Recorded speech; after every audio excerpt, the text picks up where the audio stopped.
All right, now we should be live. Sick. Okay, so today, what are we doing? I want to kind of do a V60 type of deal today with anybody who hangs out, but the big thing is I just dropped the Burr spreadsheet for anyone who is here, and I'll wait like 2 minutes before I start rambling on about coffee-related things. I dropped the Burr spreadsheet in the Discord, so check the announcements, and you should be able to find things there. Is it going to be 4-6 with what WDT? No, maybe. So I basically, because look at this magic here. Boom, we got the technology. So you should be able to see the top camera. So we'll actually be able to, I'll have to like put things here, but you see I got the technology now. We can show the top part, because I've recorded a video on how I brew V60. And this is just generally how I brew a lot of light roast coffees, but I did it with a GoPro strapped to my head.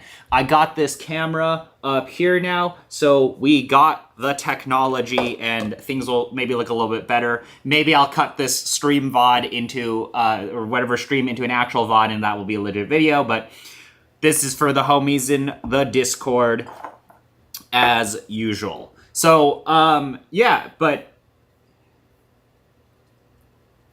all that stuff is in there now. And basically, I have like a very specific, well, I mean, not a very specific way on how I brew V60. Personally, the way I think about specifically with like a lot of light roast coffees, so I think we'll brew maybe this Alita Natural. We have a bunch of Say coffees. We have, I mean, there are a million different coffees here as usual. What I think would be fun to do today is like just to kind of discuss a brief framework on brewing these lighter roast coffees. And because we have the top camera, we can look a little more specifically into everything. So that's kind of my goal today, is to just put this out there and see what you guys think, and we can totally have a conversation on it. But I personally think this works really well, or my recipe works really well for a bunch of different, I like wash coffees, but generally speaking, lighter roast coffees where you want to push up acidity to the very front. I might do a different video on the switch. I'm still learning how to use the switch, by the way. And then, yo, what's up, guys? And then, yeah, so I'm still exploring the switch, if in case anyone was wondering. I haven't learned the switch entirely yet, but it's something that I am still trying to figure out. I think where I am struggling is still experimenting with the steep times, but I'm gonna grab some coffee real quick. I got some Prodigal. I actually really like this coffee from Prodigal. This is that Los Perlites Lot 3. This is a really bright coffee, so hopefully with this recipe, that acidity is even brighter. But yeah, what I want to go over today is just basically my thought process, and more so just like brew some coffee and take that GoPro video that I shot a few months back and like redo it with a more, I don't know, a less jittery setup, literally less jittery setup, although I might be very jittery. And I can do this both on O2 V60 and in O1 V60. So I think what I'm gonna try to do is do 2 brews. Maybe we'll do a third one if we feel like it. And I'll probably be on for about an hour and just go over brief thought processes on what I'm looking for and what I'm doing. And then also feel free to like, you know, drop any questions in the chat and all that.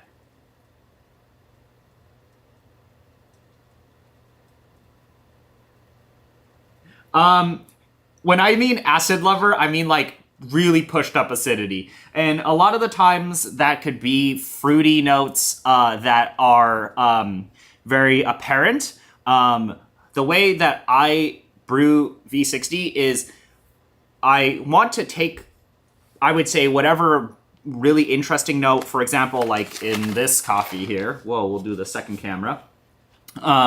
There's this pretty apparent like boysenberry or red fruit or something like that. Same thing with actually this prodigal, where there's like, say, this raspberry note. A lot of these coffees that I taste nowadays and that you will probably taste will have probably, if they're a lighter roast coffee and they're not a insanely expensive coffee, there is probably going to be one or two very distinctive fruit notes that exist. And generally speaking, or at least my experience, it's been like that fruit note exists in the form of some sort of acidity. And the way I've been brewing nowadays is, how do I take that apparent flavor note that exists in the coffee and from the roast and all of that, and have that be very prominent throughout the cup. So every sip, you're getting that acidity, and also ideally have that flavor note, that fruity note, last for an extended period of time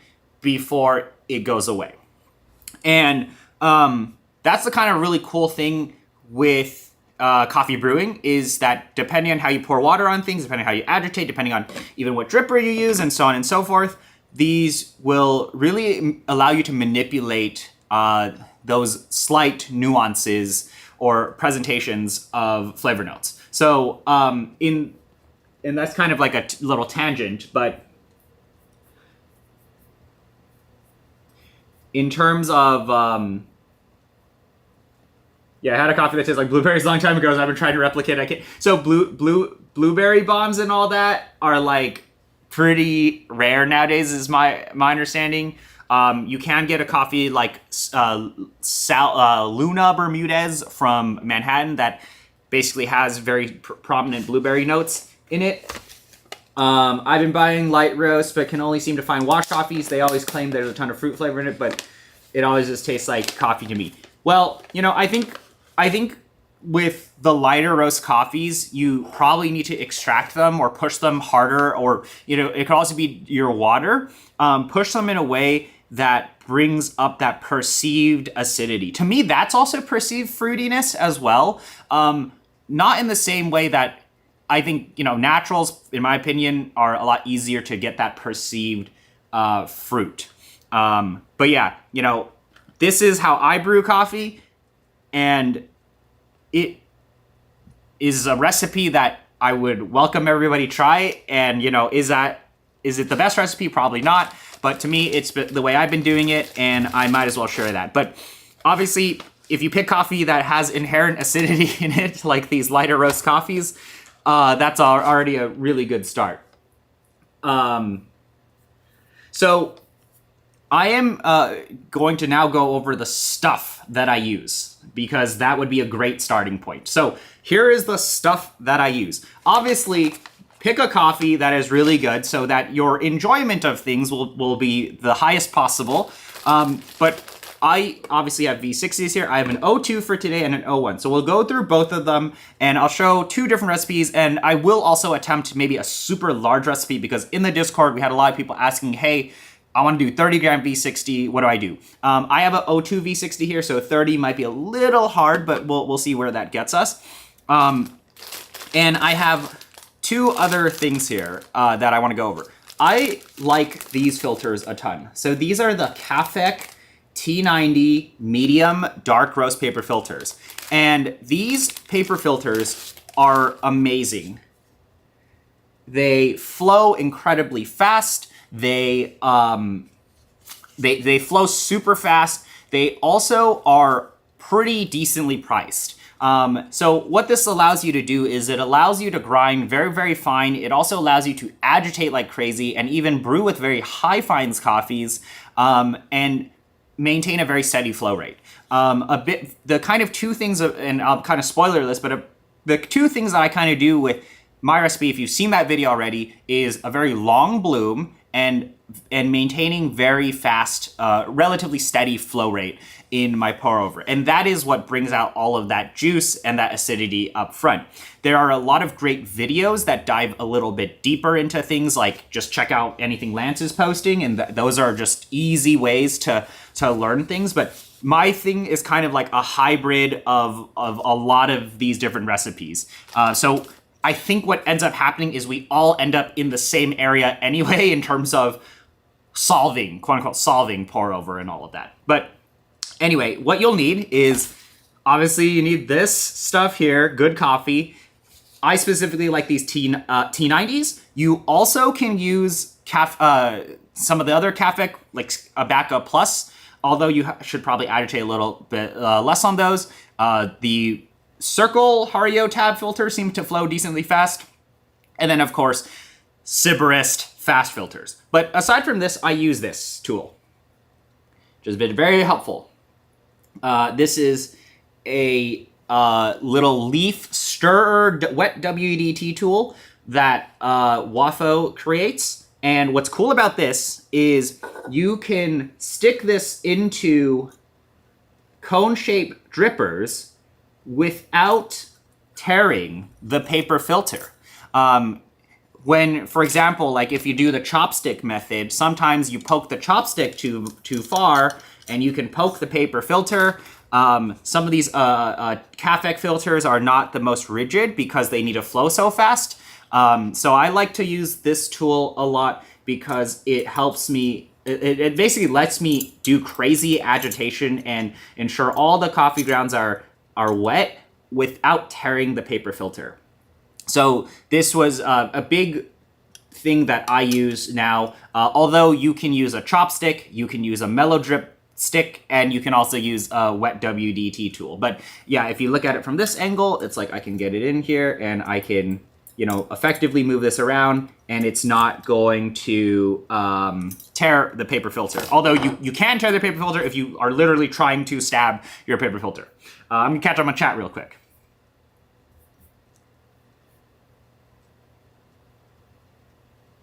Weird, I find that coffee with blueberry nuts aren't hard to find at all. Yeah, I mean, there are coffee, I think for a lot of people, they had like a very, everybody has that like blueberry bomb moment, and you often find that with your Ethiopian naturals.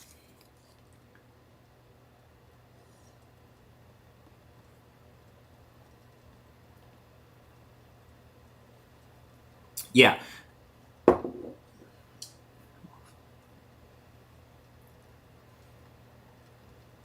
What are the Circle Hario tab filters? So it's basically this here. Let me switch the camera. So there are a variety of these filters, and depending on the tabbed, like these are tab filters. Let's see if the camera on the top can focus. So this is circular tab versus obviously these Cafec no tab filters. And then I am looking for my bad example here. Somewhere on this table. They also Hario also makes paper filters that have like a flat tab. So those are the two differences. I have found the circular or round tab filters flow a lot faster.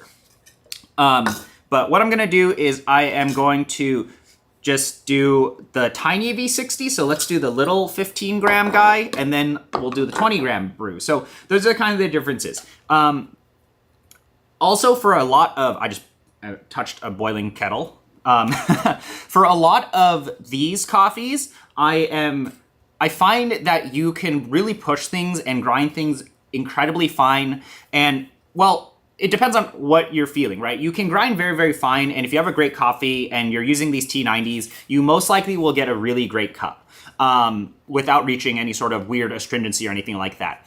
However, because we implement something like wet WDT, if you don't grind so fine, what you can do to help try to slow that flow rate down is do a lot of agitation, and you can agitate like crazy with these T90s, and it's pretty awesome. But yeah, that's a very kind of basic thing.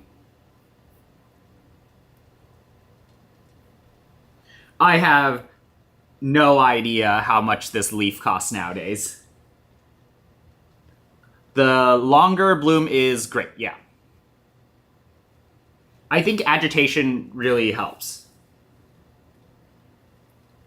What sort of grind setting range do you tend to use with ZP6? ZP6, I actually have been around 5.5 to 6, depending on paper filter.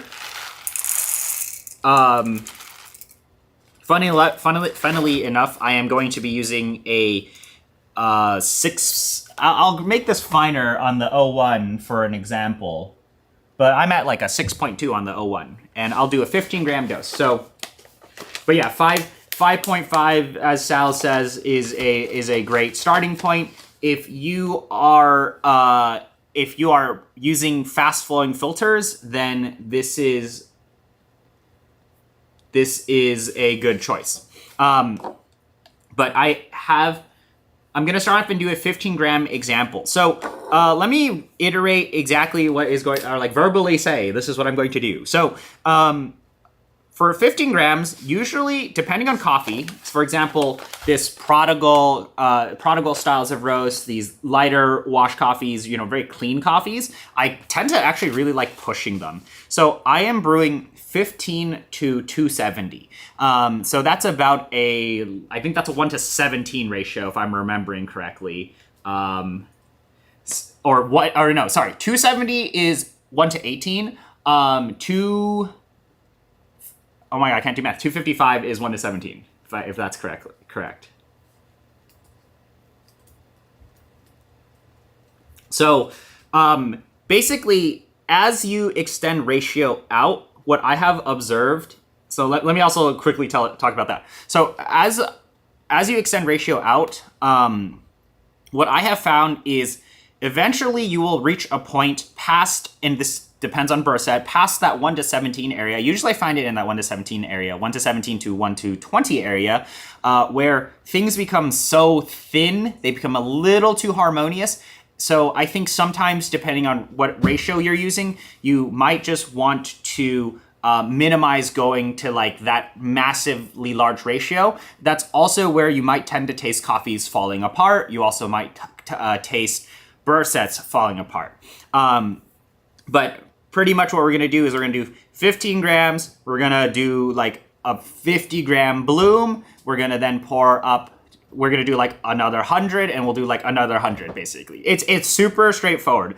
I'm generally doing 3 pours, but very aggressive with high agitation. And you can pretty much extend that last pour out, depending on what ratio and extraction you are aiming for. And I'm just gonna do it, and then I'll kind of dive a little bit deeper into exactly what happens.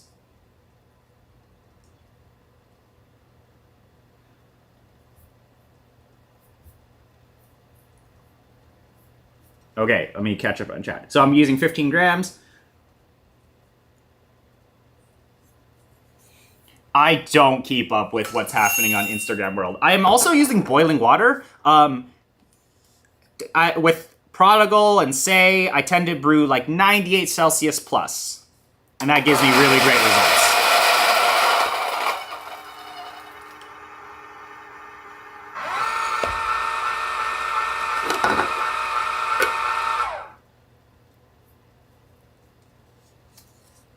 I actually don't know where the Circle Tab filters come from. I got the Circle Tab filters with the Pepe V60.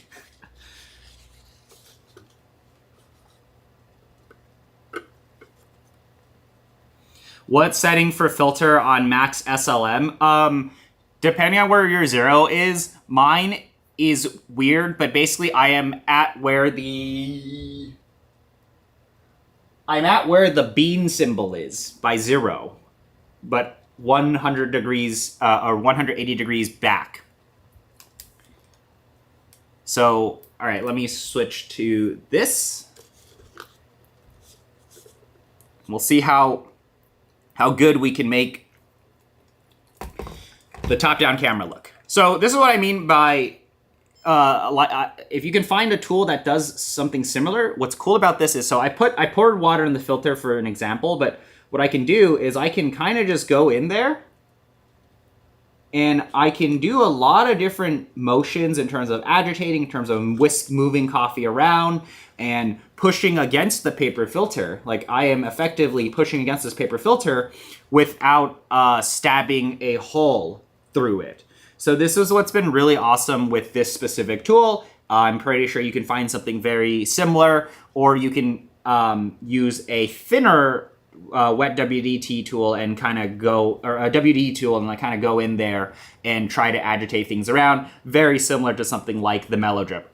This to me just has felt like having the most natural movements of like doing this. So yeah, we got our paper filter in there. And the nice thing about these T90s is the T90s always fit pretty nicely in your paper filter, in your V60. And as you see, they're kind of thin looking. They don't have a lot of structure to them. And I think that's why the flow rate on these can be so high. So let me see if I can show this off. I'm gonna push the V60 off to the side here. Let's see if the top-down camera can show this. So this first example, we're gonna do 01, and then we'll do 02, V60, and so on and so forth. Damn, this coffee's great. So I got my 15 grams in there. Now my pouring might be a little weird because I'm trying to make sure the camera can see it. So I'll probably pour off to the side.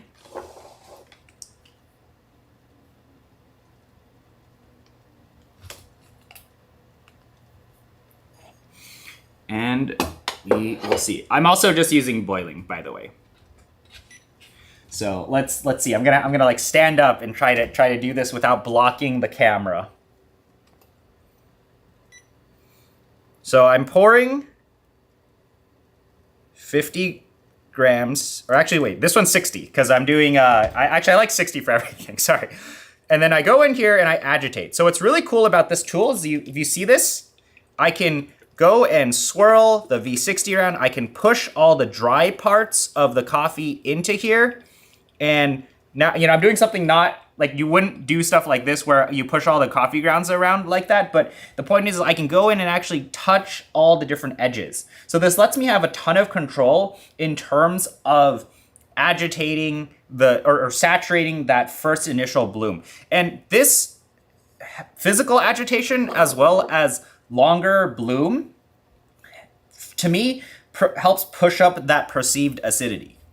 And then I'm just gonna do 100, 100. Keep things easy at 60 seconds.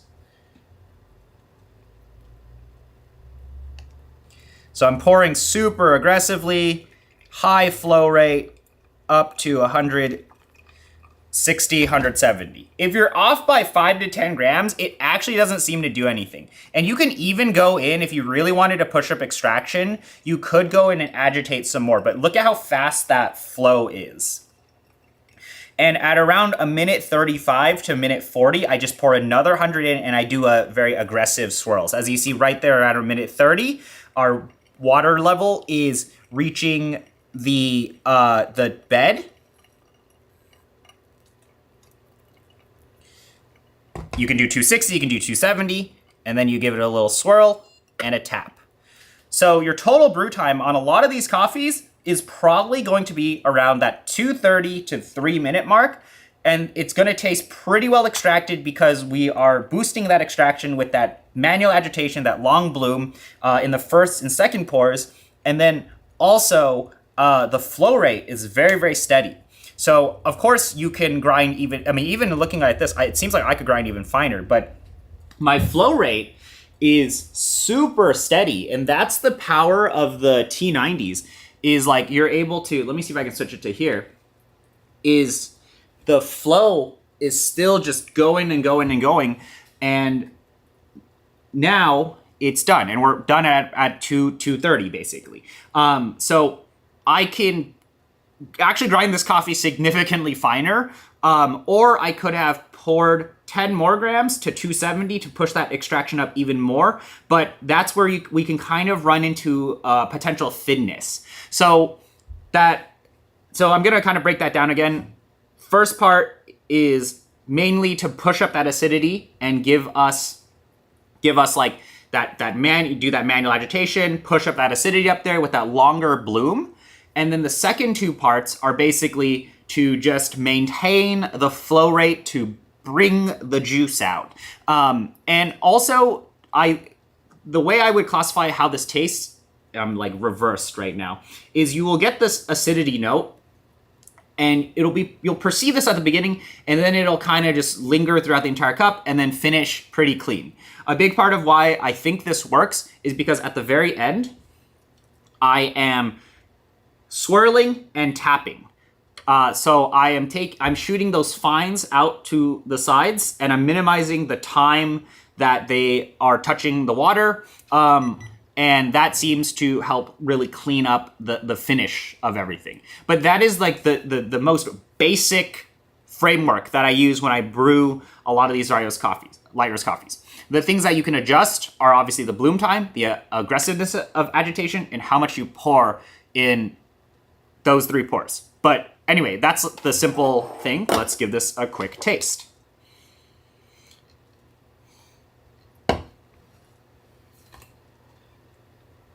And then you can also obviously take this recipe and scale it up, and that's exactly what we're going to do. But yeah, it gives us that really nice flat bed, and it kind of also, if you have the worst coffee in the world and maybe not the best grinder in the world, it does help cover up some things as well.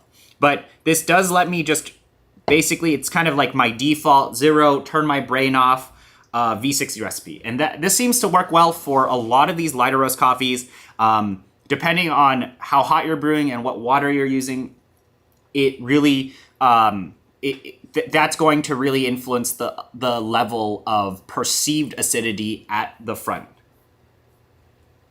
Right, so bloom time is the variable. Yeah, so I think like that initial pour with the bloom time and the agitation is the biggest variable in terms of bringing the most amount of perceived acidity at the front. That's kind of my experience, at least. Have you seen the cuckoo machine? It looks like shit. Dude, it looked interesting, but I already spent my pennies on the LG Duobo, so I'm not going to be buying another machine anytime soon.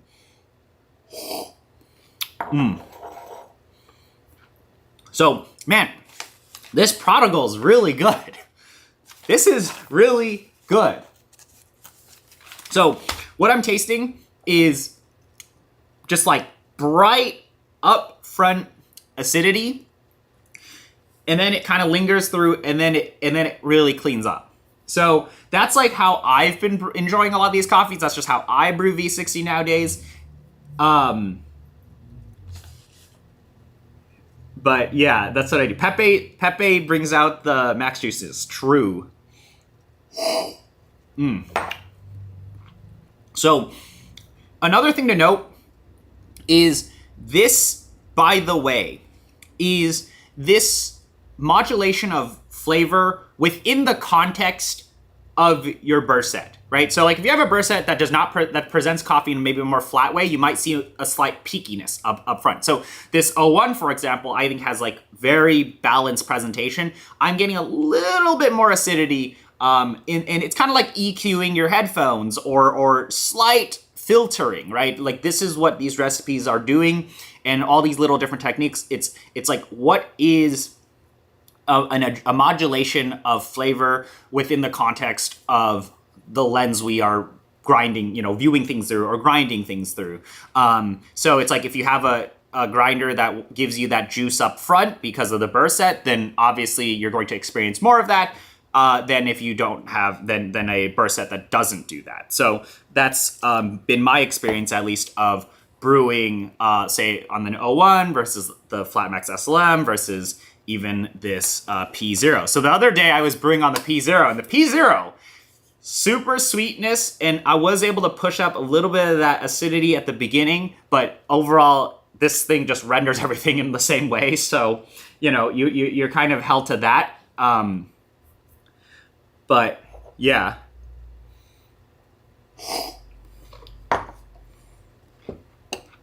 This is tasting really good. This is a great coffee. But yeah, that's how I do it with 15 grams. So I guess we can now brew a different coffee for fun, or we can brew the same coffee and keep going from there. I also have some hydrangea. I have a lot of different coffees today. We don't only have say in this household. So there just are certain coffees that I would suggest you maybe not use this recipe for, or you would just really want to play around with the bloom time at the beginning. So now I think let's scale this up and we'll do this on the hydrangea. So the Prodigal I brewed at 100 Celsius. I like the 98 to 100 on Prodigal, on a lot of these lighter roast coffees. To me, it just helps extract the most. Although if you taste any sort of off flavors in the aftertaste, your temperature might be a little too high or you're blooming a little too long. So just keep that in mind. For this hydrangea, I'm going to basically do the same exact high agitation recipe, but this roast is not as light or I don't really think these processed coffees, for example, this coffee here can withstand some of that crazy hard agitation without you starting to taste some weirdness. So I'm going to lower the temperature to 95 Celsius, if you were wondering. Are you going to get the SRX dripper? Maybe. I don't know if I don't need every new dripper that exists out there. Chad says, I usually brew a cup for myself and my wife, 40 grams of coffee syrup. Is that too much coffee? 40 is a little pushing it for an O2 V60. I think 35 is usually the max that I do. What are your thoughts on the Hiroya Hikaru machine? I probably won't buy one. I don't need another automated pour over machine in my life. Yo, we got Aaron hanging out with us. And then I need to, okay, I'm trying to make it to AZ. I gotta make it to AZ. The flights are cheap. And then Eric asks, how long do you rest hydrangea? Generally, I'm resting hydrangea around 2 weeks, 1.5 to 2 weeks. I feel like his roasts are pretty good around that 2 week mark. I don't think you should be resting his coffees for like 4 weeks. I've seen people rest the coffees for a very long time. I don't think you need to do that. Or like you can taste things kind of falling apart. So now we're gonna do the O2 recipe on this El Preso peach.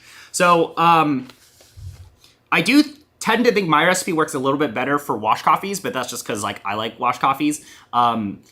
And most of the problems that you find with these processed coffees, I tend to find that synthetic weird flavor at the end, and you could just dial that out.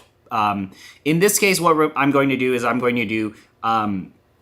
usually I brew V60 20 to 340, but in this case, I'm going to actually brew it at just a normal 1:16 ratio, 20 to 320. But if I get caffeinated and I taste this Prodigal,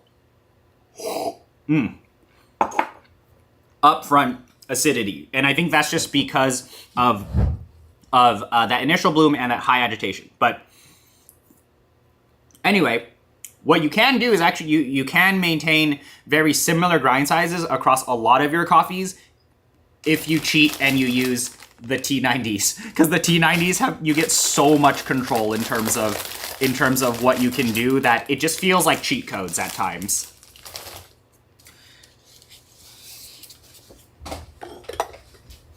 Go and clean this up.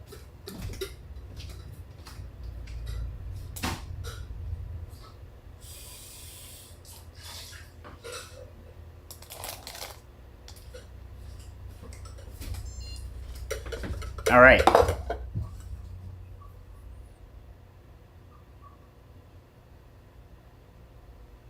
Yeah, I gotta try to make it out to AZ. It's just like my work schedule is super hectic.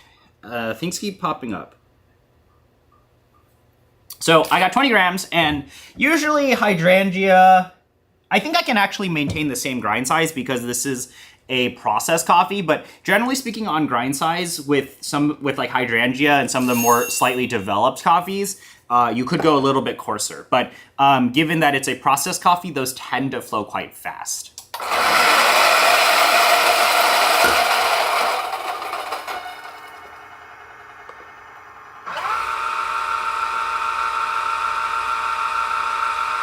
Dude, is everybody in AZ? Why is everyone in AZ?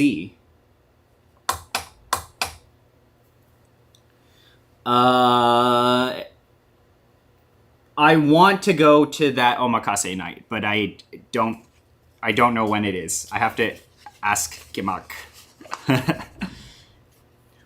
Why do you think James Hoffman doesn't recommend all the agitation, just a preference for less acidity? I think his recipe does have less acidity, but also I think his recipe is maximizing for overall enjoyment, which in my mind, enjoyment in coffee is usually sweetness. I like vibrancy. I like bright stuff. I like using coffees that are harder to extract. And yeah, sometimes that acidity is not the most approachable for everyone in the world. So here we go. I'm going to try doing this.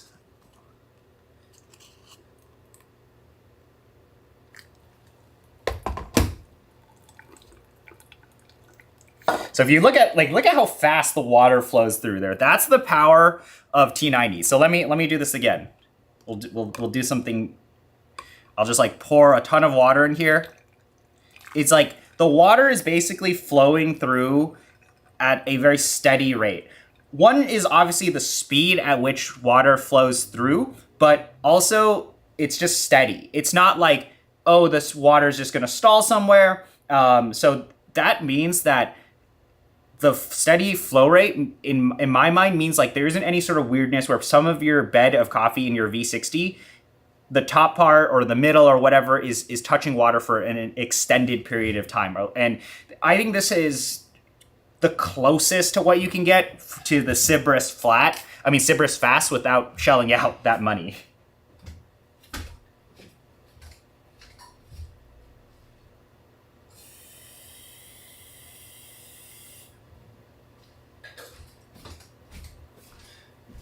So that's a big reason why I use these Cafec T90s, is it just lets me maintain that level of flow rate.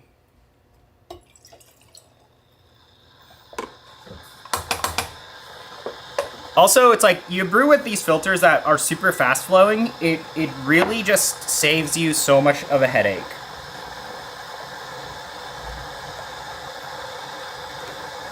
All right, as you see, if you guys can see this.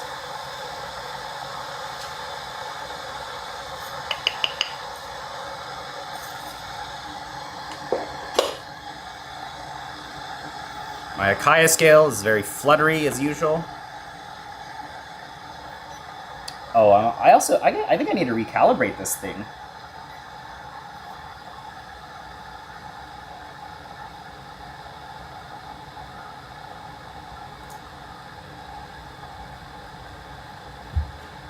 Brandywine roasters. I think Brandywine is, I don't want to say they fell off, but it feels like their roasting is in a weird spot right now.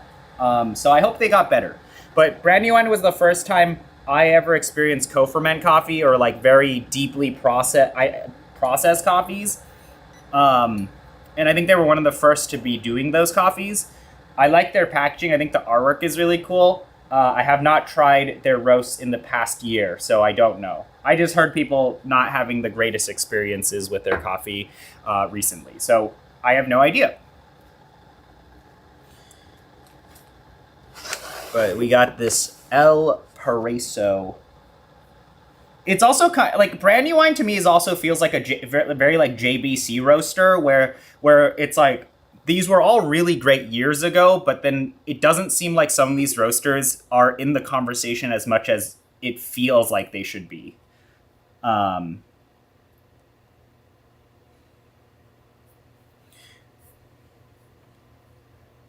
Dude, I had the Flippy, I had the nitro fermented washed Columbia. It tasted like melon, like the Melona ice cream, but melted, or like that popsicle. It tasted exactly like that.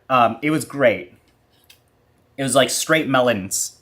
So anyway, all right, my kettle heated back up. I got my 20-gram V60 now. And what I'm going to do is I'm going to pour up to 60. I'm also pouring at a pretty fast flow rate.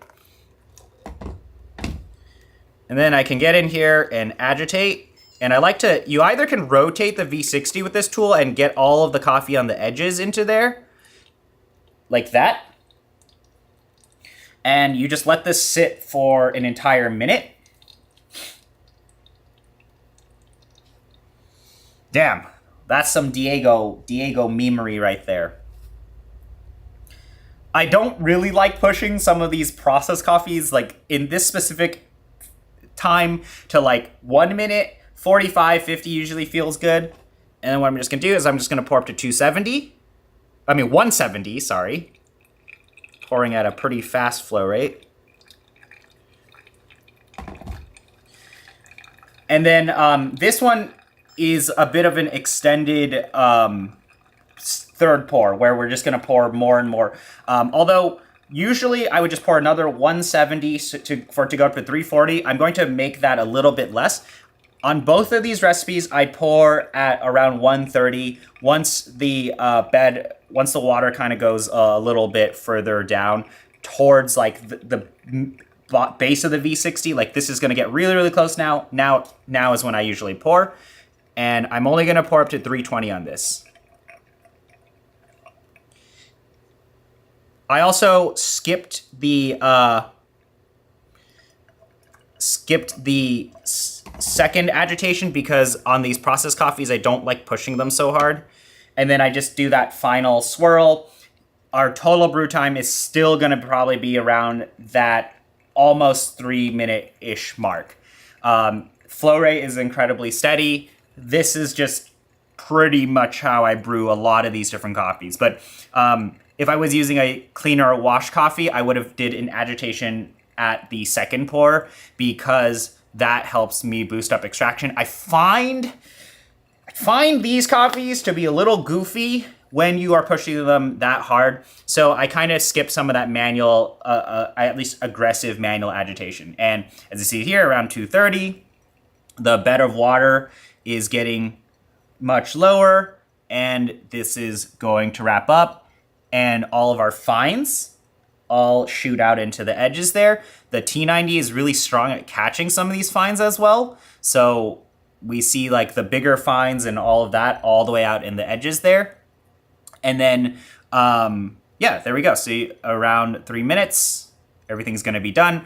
Obviously, that extended period of time is because of that 60-second or 45 to 60-second long bloom. And yeah, I totally ignored chat there as I was brewing that, but waha, magic. And I don't like pushing these coffees that hard, like this process stuff, because it's weird tasting, man. But okay, I'm gonna catch up on chat.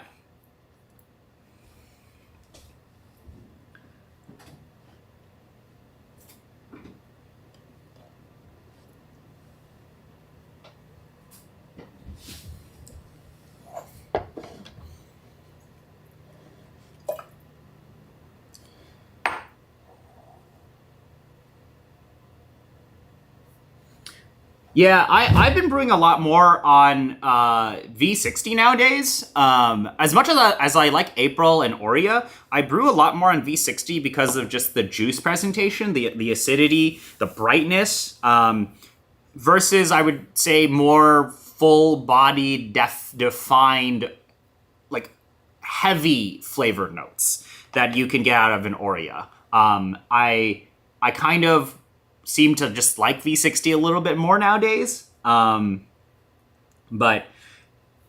I still like both. Do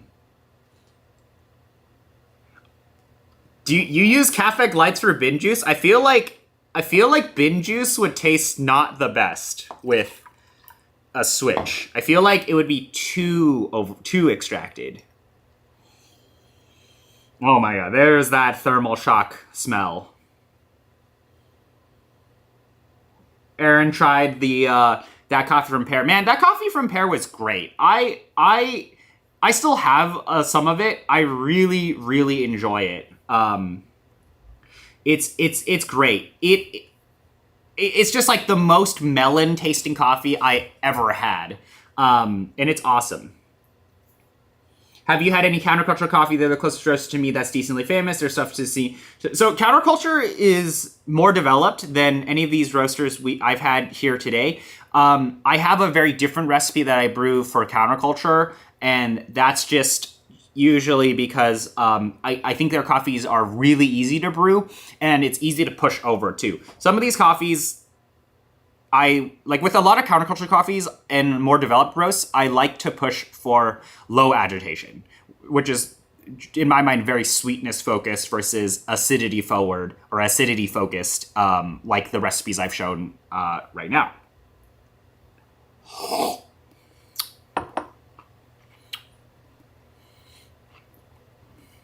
So this is much. I mean, in this example, I'm actually glad I didn't push this coffee even harder because I'm just tasting a little bit of a little weirdness, and I think that's just because this is a Diego roast, or a Diego coffee.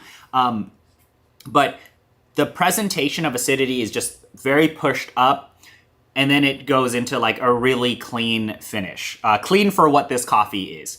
But that's really because of that third pour that I do there, where I go like, and big agitation and tap. So I'm trying to get all that uncleanliness, the fines and all that are not going to extract as evenly or extract. They're going to bring in some weirdness into the cup. I'm trying to minimize the contact time there. That's my thought process. Shoot those out into the sides, and then you get that nicer, even flow rate that is maintained because of these really nice T90 filters. So it helps maintain. So it's like kind of the two things I think that matter the most are your initial bloom, which is going to give us that pushed up acidity and that initial agitation. The amount of agitation you do, by the way, before I forget, is just to help really boost the extractions up. So if you have a coffee and you brew this recipe and you feel like it does not have enough flavor, like definition of flavor notes, you should agitate more. And if there's too much of it, if you start to lose some of that flavor clarity, agitate less. Your flow rate is probably going to be very similar, even if you agitate a lot with the T90 filters. So that's a really nice thing. And then the final thing to keep in mind is really that final step of doing this aggressive swirl and tap. That's going to really help kind of take that really nice acidity and then clean it up at the end. So that's like my experience of experimenting with this basic 3-pour recipe with a lot of agitation. The wet WDT part and the amount of aggressiveness that you have is what is going to help boost things up the most. Depending on how thin and quote-unquote extracted things are, that's also going to be based on that third pour and how hard you push your coffee. So that's another thing to keep in mind. Is like, this really depends on what coffee you're using. Generally speaking, I like to do at least 1 to 16. Recently been brewing up to 1 to 17, 1 to 18. So that's like my really quick gist on the recipes. So I did the 15 gram, I did the 20 gram. Now I guess we can try like 30 gram in a V60 and see what happens. It's been a while since I've brewed 30 grams, but I guess I'll try that and we'll just wing it. And see. But I just still think that middle part does not do as much as the initial beginning and ending parts on a lot of these pour-over recipes. Okay. I also have his new Wash Kenya. These are the Cafec T90s, YouTubing. They're great. The Pulsar is also really great. The nice thing about the Pulsar is you can do these big ratios. Or like you can do like 1 to 20 ratios. You also can brew a lot of coffee in a Pulsar. You can brew like 40, 50, 60 grams in a Pulsar and it tastes pretty good. And that's like the low agitation, high extraction world. I just find that the low agitation and the steep time and all that control can be a little confusing. But also, it is that higher clarity, high extraction presentation versus this, I would say, the overall strength of everything is very dependent on the aggressive agitation, how fine you're grinding, and then also the ratios that you go for. And this type of presentation is more acidity forward versus like a more delicate flavor separation that you can get out of or like more defined separation out of the lower agitation, high extraction pulsar. So that's kind of like my brief experience of that. I think V60 high agitation is a little louder. It's a little more dynamic, more interesting of an acidity presentation versus that super harmonious high extraction that you can get out of a lot of immersion brews. That's where it's like you're hoping your coffee is really what is dynamic here versus creating a very dynamic brew, if that makes sense.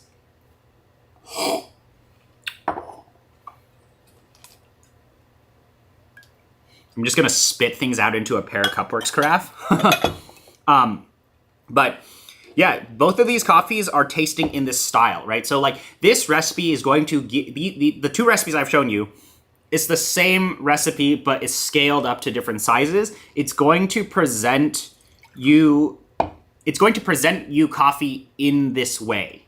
And it's like this style of coffee is that the style that you like? I don't know, but it's the style I like, which is why I wanted to show you guys tonight.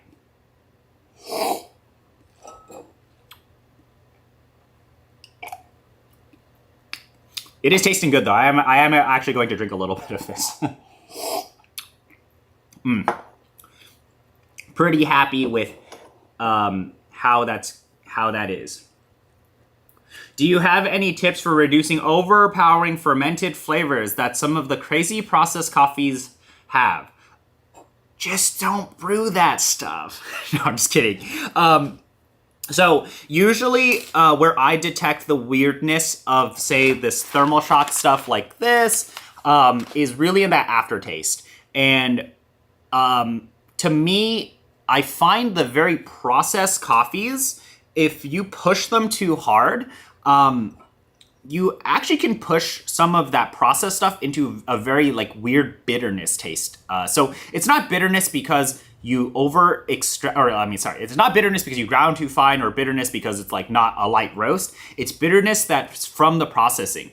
For example, if you've tasted Diego 720 hour fermentation or Juicy Strawberry or a lot of those co-ferments that have I want to say almost Parmesan cheese type of smell to it, those are coffees where they're very easy to push over. And usually you detect that bitterness and off flavor in the aftertaste.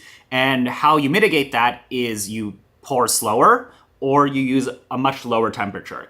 On a lot of the processed coffees and more, even not, it's kind of like how you treat a dark roast coffee at times. I tend to brew with around 90 Celsius or like 88 to 92 Celsius.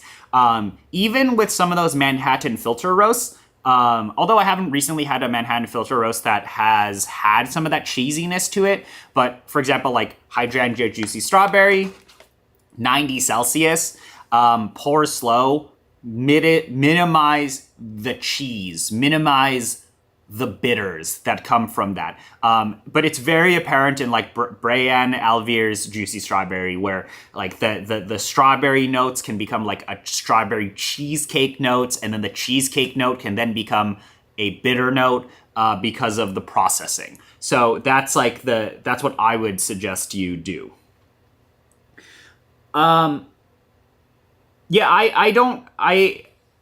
For Pulsar, I actually don't have my Pulsar anymore. Lance from Say has my Pulsar. And I think the stock paper filters were completely fine. I think I don't really feel like they clog or like that's that. Well, I guess if you go really fine, you definitely can clog it. But like generally speaking, the flow is pretty high, and you would just to accomplish the same extraction yield and strength, you would just steep longer. But you also are running into potential muddiness. Oh, I had Lumi Mix 2023. That was super funk, like mega funk, and yeah, that's a coffee that you should brew low temperature, like 90 Celsius or something like that. Yeah, that was like mega funk world. It was super fun though. I have a video where we went to the omakase place again and we did like coffee omakase too. But I'm going to I'm going to attempt a 30-gram brew of this recipe. This is actually, to be upfront, this is actually the first time I've done this. I never brew 30 grams with ever, so we'll see how that goes. And I'm going to just use the same grind size I've been using. Like I've used that's the cool thing about wet WDT is I've gotten very similar brew times between the 15-gram dose and the 20-gram dose with two very significantly different coffees, and that's because of wet WDT and also the T90s. So anyway, this is the 30-gram dose, so we're gonna try that now.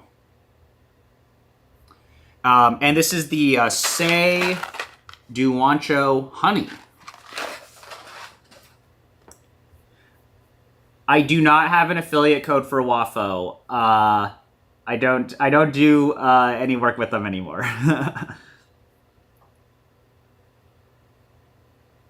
Need to purchase a fancy spittoon now, yeah. I don't know, I just like tasting coffees, man. Like nowadays, I'm just tasting coffees all the time. I don't, as much as I want to consume things, like obviously you're still getting some of that caffeine in you, but because it's 6 or 7 p.m., usually if I'm doing this before like 9 p.m., I'm okay.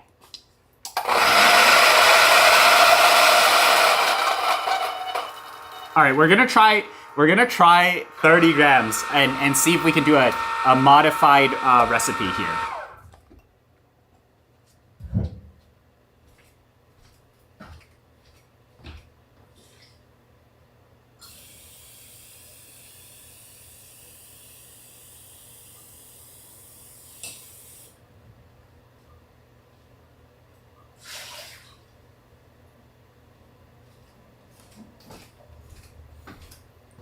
And then, but 30 in a V60 02 feels a little on the bigger side.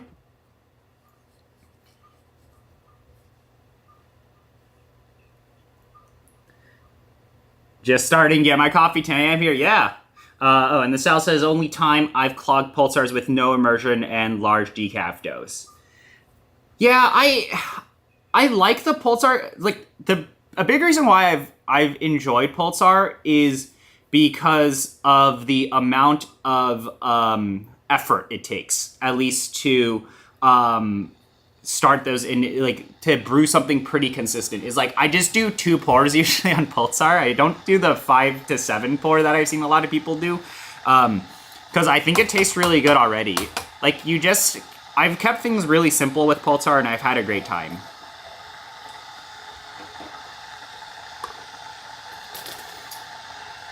All right, so we're gonna try this again, and we're gonna do 30 grams. I've never done this before, but kind of in my mind, I wanna do a 30 to 480. Or we could do more, 30 times 16. We could also go up to a little longer. I think I'll do 30 to 510. And we're brewing some Say, so we're doing 30 grams, and we are going to, God, this coffee smells great. And actually this carafe is probably not going to fit all of this. Going to swap the carafes real quick.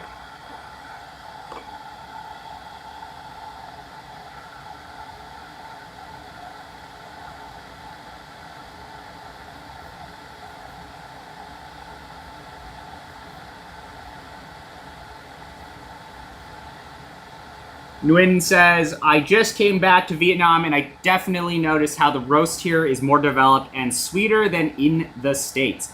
Yeah, so I mean that's the thing is like a lot of these Asian roasters, I mean in Asia, you know, people are drinking a lot more developed roast. There's a big focus on sweetness, and I think it's a very different culture. I mean, you have to think about like what is influencing a coffee roaster as they're growing up, as they're tasting, as they roast coffee.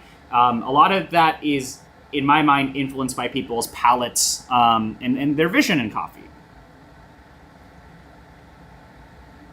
So totally not surprised that people like that sweeter roast profile or sweeter profile. I mean, I just think about like Asian cuisines, right? I think about like food. I think about like Asian food. I think a lot of Asian food is, it's like there's a lot of sweet sauces, sweet things. Whereas like, you know, a lot of American food, in my mind, it's like salt forward, big, bold flavors versus sweetness. So I think those are like quite different in terms of just general, you know, mentality and flavors between different cultures.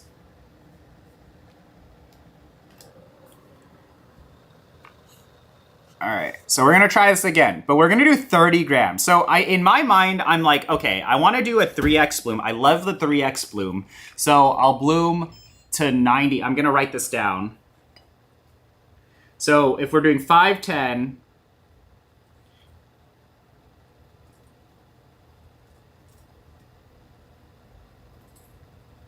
this might be hard to do because of how tall the bed is gonna get, but we'll wing it.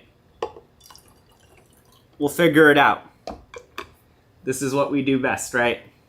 I'm like, how do we do math here? Okay, so I'm gonna do 3x bloom, so it'll be 90, and then I'm going to pour up to 270, and then I'm gonna pour 270 and then do another 270. Okay, yeah, that should be good.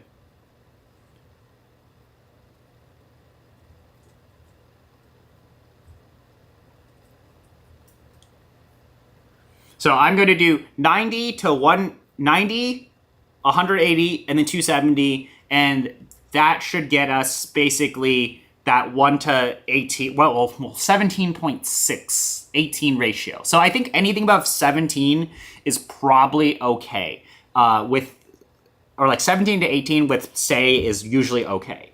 I'm just trying to do the math in my head.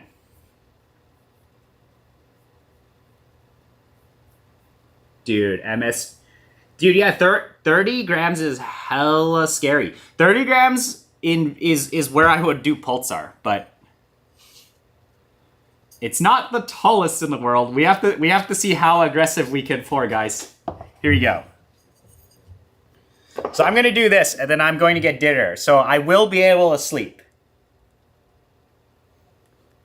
Look at how tall this is. There's so much coffee. All right, 30 in there. So I am going, let me see. Can you guys see this? Sick.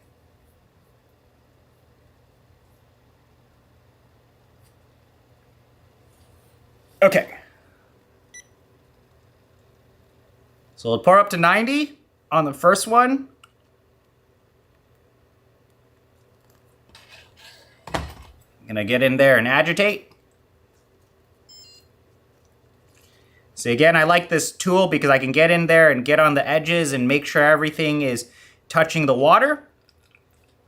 Let that sit for a minute. And then I'm going to pour 180. And then I'll pour 270, 260, 270, something like that. Damn, this coffee's good. MSG coffee. So I'm going to pour up to 270 and then another 270, basically. Let's see if this is possible.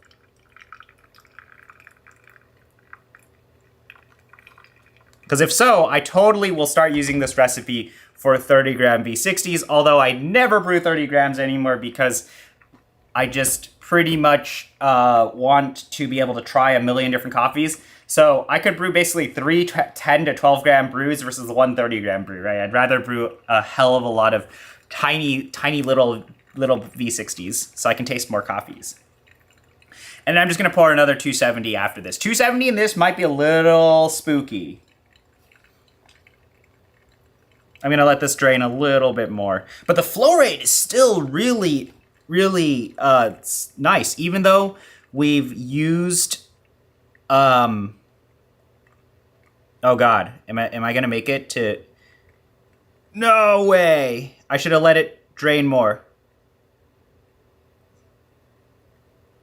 I am slowing down my pours. It's flowing at a decent speed. There we go. 540. It's still working. The flow is steady. I'm gonna run out of, dude, I'm gonna run out of space in this carafe.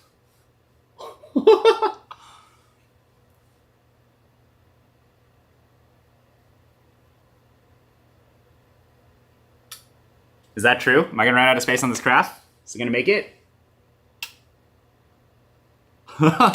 It's still, there's space. It's working.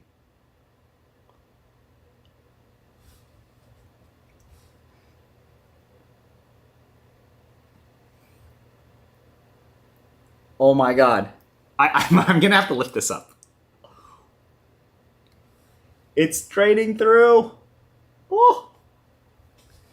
Tense moments. You guys can't see this, but like,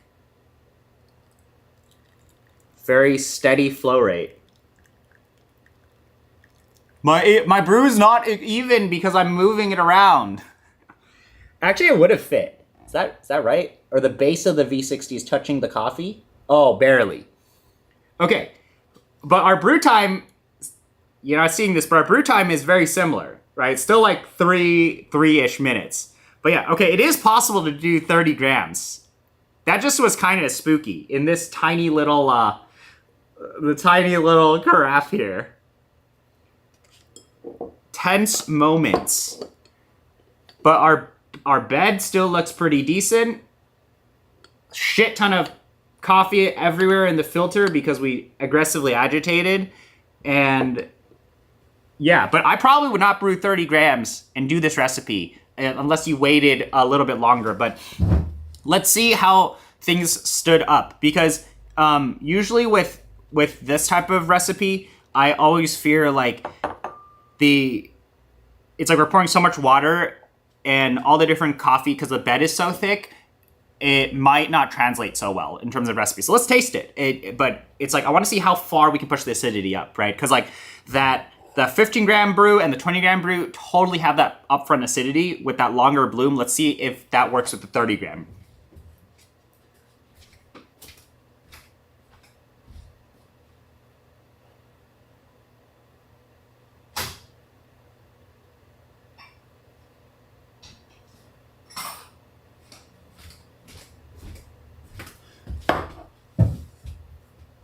It's a Monka-S moment.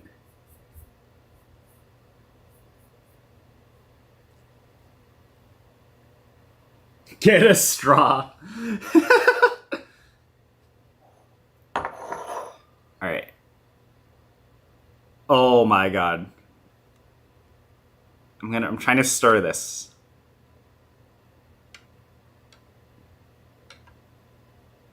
There we go. Oh my God. Okay. Little spooky.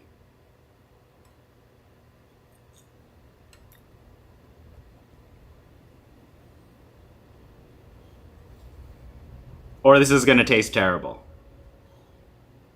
Smells great. I mean, this is such a great coffee. Duancho honey. It's one of the coffees that got knocked out of the bracket way too damn early. But our brew time is, so that, you know, that's the cool thing is like, I switched between 3 different coffees. I kept the exact same grind size, and all I adjusted was mainly kind of that wet WDT amount and also the amount of, or how hard I was kettle agitating. But it's like a lot of the brews are going to finish around that same amount of time. At least the things that I target for are around that 2:30 to 3 minute area. And it's really cool to see. It's like, hey, you can even go up to 30 grams, 15 to 30 grams, and maintain that really fast flow rate. No, this is not a soup ladle. This is a cupping spoon. Look, it's a cupping spoon. You know, you can cup coffee. But, all right, does this cool down?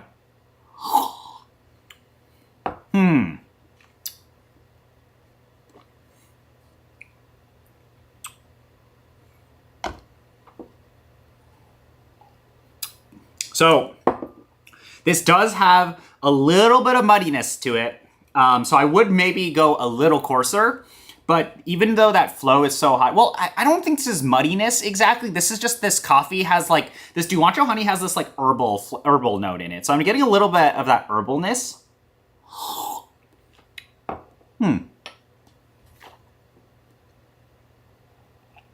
That acidity is still is still like very predominant, but it's definitely not as, obviously we're struggling a little with our 30 grams in the O2 V60. I think if I was an O3 V60, I would feel a little more comfortable. And I could have maintained the slightly higher agitation. But yeah, I don't know how many people are really brewing 30 gram V60s like that all the time. But it was interesting to try on the stream with you guys to see if it was even possible. So that was fun. But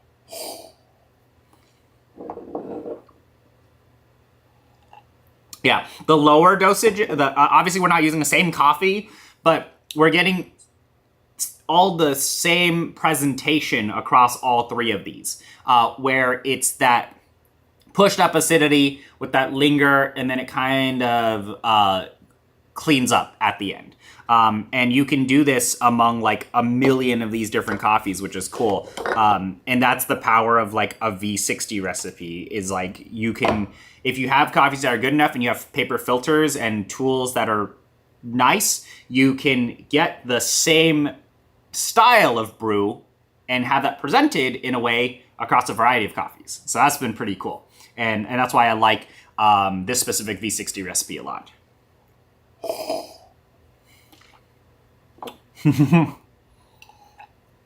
Even this El Paraiso lychee, some of that weird, goofy thermal shock Castillo stuff is definitely covered up. And what I'm tasting is that very predominant note that I was talking about like at the very beginning of the stream, which is like, this is going to emphasize that inherent acidity, that inherent brightness that you can find in some of these coffees. And that's what's gonna be that most structured flavor note in your cup.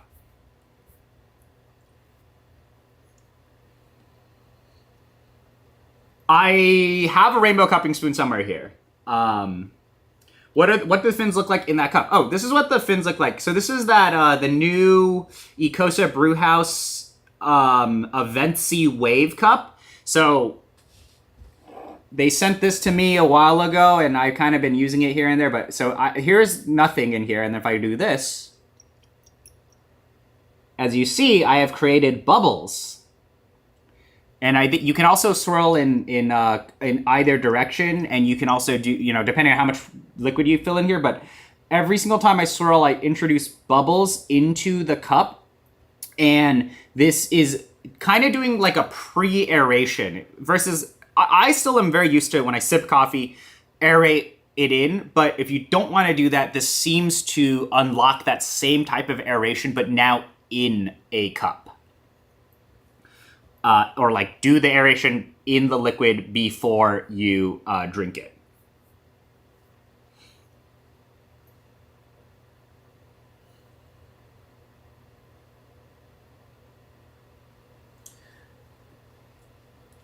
I have to brew 32 grams in O2 for some 16 ounce per. Man, you should just get yourself an O3 V60. 16 grams, 32 grams in a I guess like if you pour really slow and you're trying to serve coffee to customers, I feel like most people would prefer a much more lower agitation V60, like a sweetness forward V60 versus an acidity forward V60 like the ones we've been brewing today.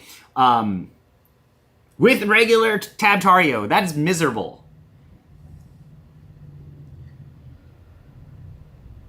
Flippy, you get the T90s in, your life will have way less stress. I swear. Like, you're gonna waste less coffee, your hit rate is gonna go up. You can do so many goofy things with T9s. You can grind ultra fine, you can be coarse, you can agitate a ton. You can do so much with T90s. I love these filters so much. Yeah, you know, this lychee from Hydrangea is tasting really good with this brew recipe. It's really emphasizing a lot of the acidity that we get from this coffee within the thermal shocky tasting thing, but then at the end, I'm not really getting, it really is cleaning up that, I would classify this as like synthetic, very synthetic fakeness that you taste out of some of the Diego coffees. So that's why I like this recipe a lot. Is like it does work for processed coffees, but if you really, really want to clean up the processedness of some of these coffees, like the booziness and off flavors, just lower your temperature even more.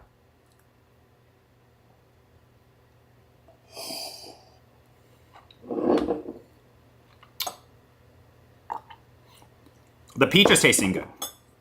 Super sweet.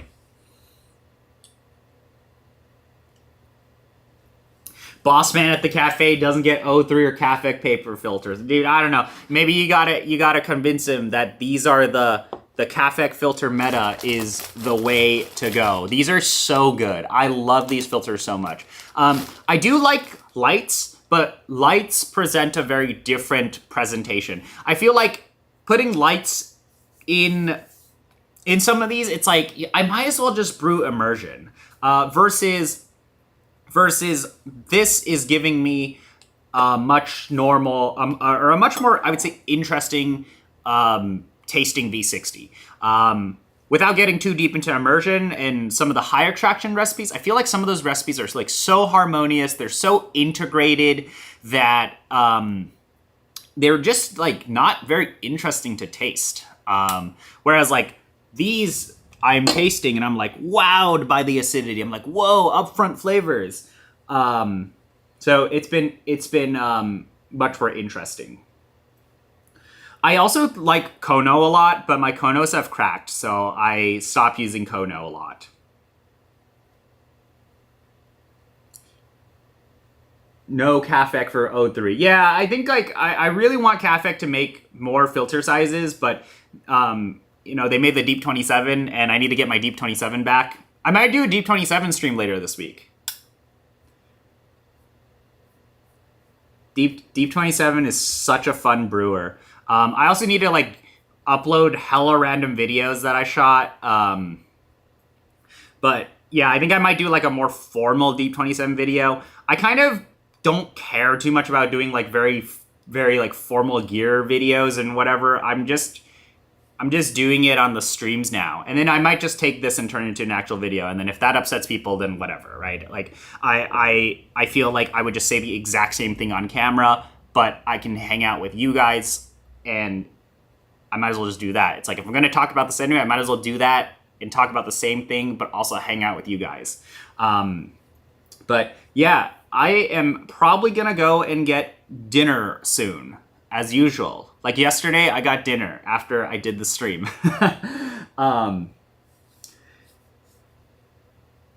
Yeah, you guys are like really spread out in AZ. That's the problem with AZ is like, I want to go see Hoon. The guy's like an hour and a half or 2 hours out from everything. And then also, yeah, AZ is a little, just like, I need to figure out the right time to go to AZ because it's also hella hot. D27 is my go-to for testing if a coffee has rested enough with 8 gram doses. That's the really cool thing with D27s. You can do those like meme under 10 gram doses and still make things taste good. Deep 27, you also can push pretty high extraction. You can take the same recipe I just did and do it on Deep 27, and you can accomplish high extraction, high acidity forward brew. But on Deep 27, I often find things to kind of have, it's like that thermal shock experience of like very yeast processed coffees where the acidity is veiled in kind of like a sweetness. It really reminds me of how yeast or those types of processed coffees have, where it's like layered. There's like a flavor note that gets layered, and that's my experience with Deep 27. It's like that acidity or whatever you're brewing has that sweet. It's like veiled in some sort of sweetness, and I'm not entirely sure if that is the best thing in the world if you want the most dynamic brew. However, I think Deep 27 makes most coffees taste amazing.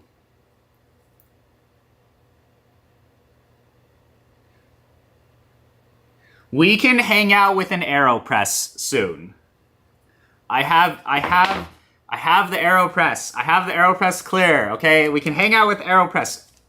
I will let them know that this has been requested, because I do want the XL and I want some of the meme AeroPresses. But I got the AeroPress clear with the flow control cap. We can brew the Say recipe. We can brew all of those types of things. I also have the AeroPress Go, so we can do that on a stream as well.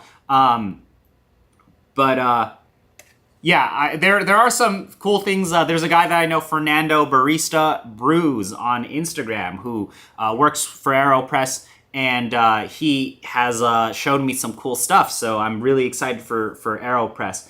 But yeah, yes, we can do an AeroPress stream at another date. It has been requested, so we'll do it. Do you want? Okay, we can do a Bripe stream. I will do a Bripe stream for you guys. Okay, there are two things that I want to do.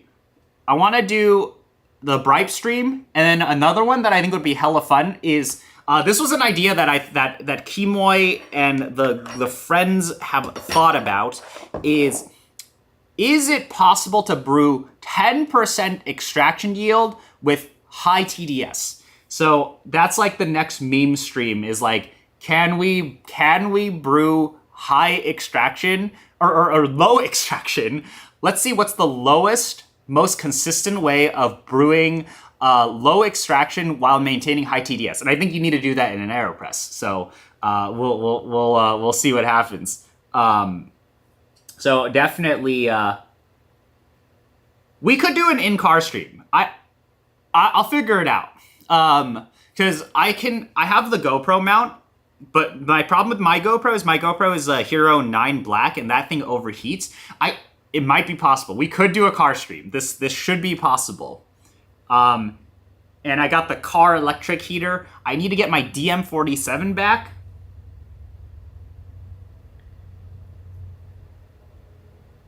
AZ weather in the winter is great. I mean, when I flew to New York a few weeks ago,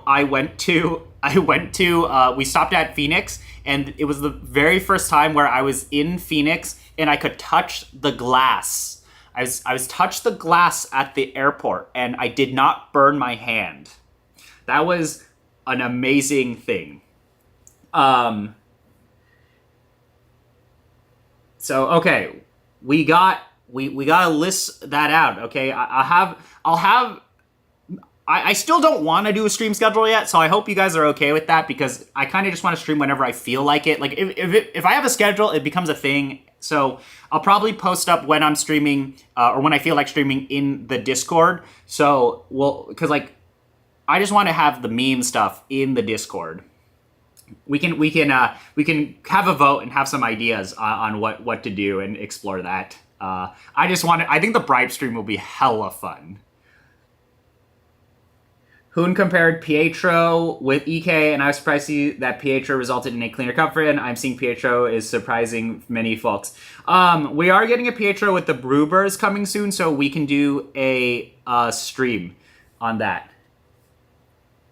Isn't 10% with high TDS Lance Arrow? No, that's like, it's like 25%, not 10% EY. Should we do it in the car during rush hour? So my challenge with doing the streams on the go is internet. Is like I should be able to stream from my phone, but it's going to be hard, or like the quality might drop everywhere. So we'll take a look and we'll see. Have you tried any subtext? I haven't tried subtext yet.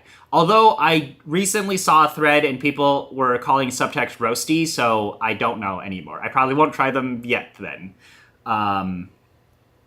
You should use a fin filter or a mocha pot if you want to make a concentrate with low extraction. Yeah, I'll figure it out. I'll figure it out. But I think we'll do it on the stream so we can get the meme reactions. We can look at what is the highest number or the lowest number that we can accomplish consistently. All I see every summer is dumpsters and mailboxes melting in AZ on the news. Yeah, I mean, AZ, man. Yeah, don't schedule. I'm not a VTuber. Yeah, exactly. I don't want to be a VTuber, so I don't want to schedule. Although I do have VTuber coffee here, if you're curious.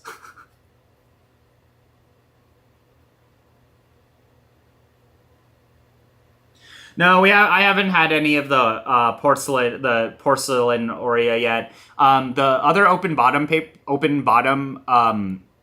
dripper that most of us have is an origami, or like more of an open bottom, I guess. So I have the Simplify and the origami. The Simplify has like a freaking huge hole. It requires some effort, is what I'll say.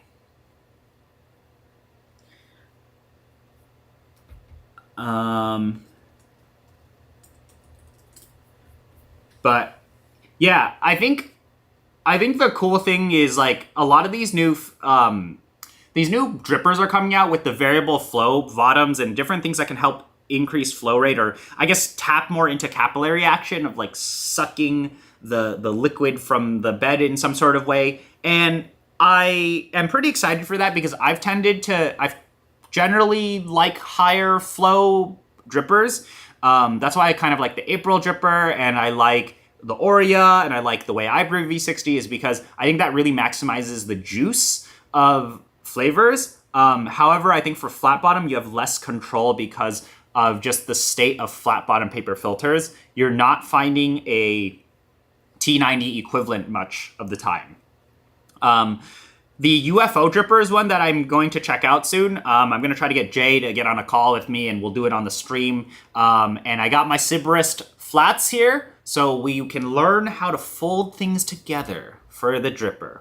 And I think that will be really fun to test out and use. But in my mind, my actual internal what is good enough for coffee is quite low. Like the bar is not that high for how I brew coffee, at least.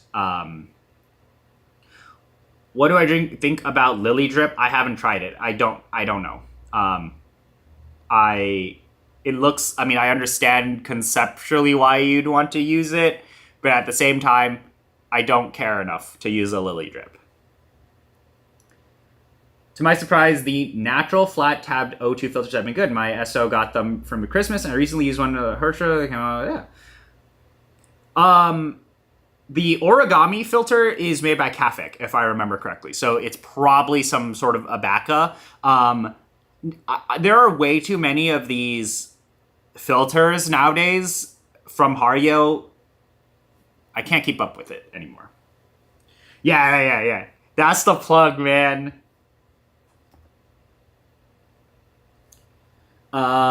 Resting for Flower Child, I have the Donche waiting for me, typically do 3 weeks. You should open it up. I think it's ready. Donche from Flower Child is such a good coffee. It was like probably the best Ethiopian of the year from Flower Child. I think the Donche was amazing.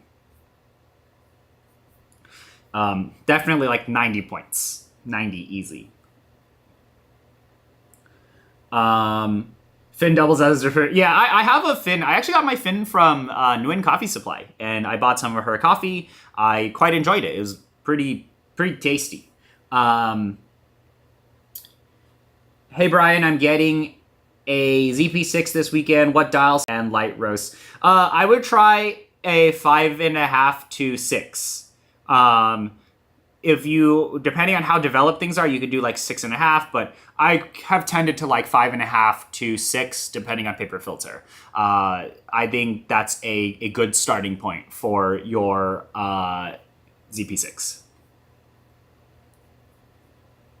Yeah, exactly. Exactly what Sal says. I don't even need to answer my own chat. Let's go.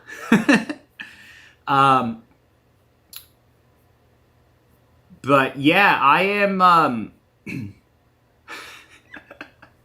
People already posting some memes in the Discord. Let's go. This one's pretty good. I'll like review the memes on a stream another day.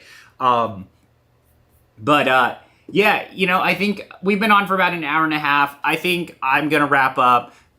We brewed the 3 different V60 sizes. So 15, 20, 30, same recipe, very similar across the board. And this is how I brew V60. This is like also my thought process on brewing V60, and at least for the coffees I drink. So I really like that pushed up acidity with the clean finish. Usually it's like a sweet, clean finish. So yeah, but definitely want to thank everyone for hanging out with me tonight. I'll join the Discord. That's where I just posted that Burr rankings sheet. So that sheet does exist in the Discord. And I'm trying to clean that up across the next weeks. You know, hang out with me, and we kind of, I actually really like it. Like, we're on the chat and we just talk about stuff, and we kind of figure out what's, you know, what's worthwhile talking about. And it's been really fun to like talk with you guys on ranking things, because you know, these are like my opinions, and I'm like, oh, this is what I think is good, what I think is bad, and it's interesting to see what everybody thinks about these things. But yeah, I'm probably gonna post up the next time I'm gonna stream in the Discord. It's probably not gonna be tomorrow. It might be maybe like Thursday or Friday, depending on how I'm feeling. And then I have a lot of other videos coming out, so that should be fun as well. But yeah, definitely we'll just... chat can be on the Discord and on YouTube. The reason why chat was not on Discord today was because I have the top-down camera, and Discord is not really good at... I can't switch between two cameras easily on Discord. But going forward, like, I'm going to be looking at both of the chats more and more. But it's like, if I'm streaming, if I'm in the big stream room channel on Discord, that's probably when I'm going to be looking at stream chat. And I'm also figuring out my computer situation, so I can be looking at chat, looking at the camera, and like monitoring different things. Right now, I kind of literally just go between 2 different windows. But generally speaking, I'm going to be streaming in... if I'm streaming ranking stuff, and I'm streaming things that don't require the top-down camera, I'll look at Discord chat more than YouTube chat. But I'm trying to do both at the same time. So that's why, like, when I talk about things, it's kind of like half, like yesterday, it was like half in the Discord chat, half on YouTube. But yeah, all right. I'll catch you guys later. Another day. The next time I stream, I'll post up on the Discord. And thanks everyone for hanging out tonight. So see you later.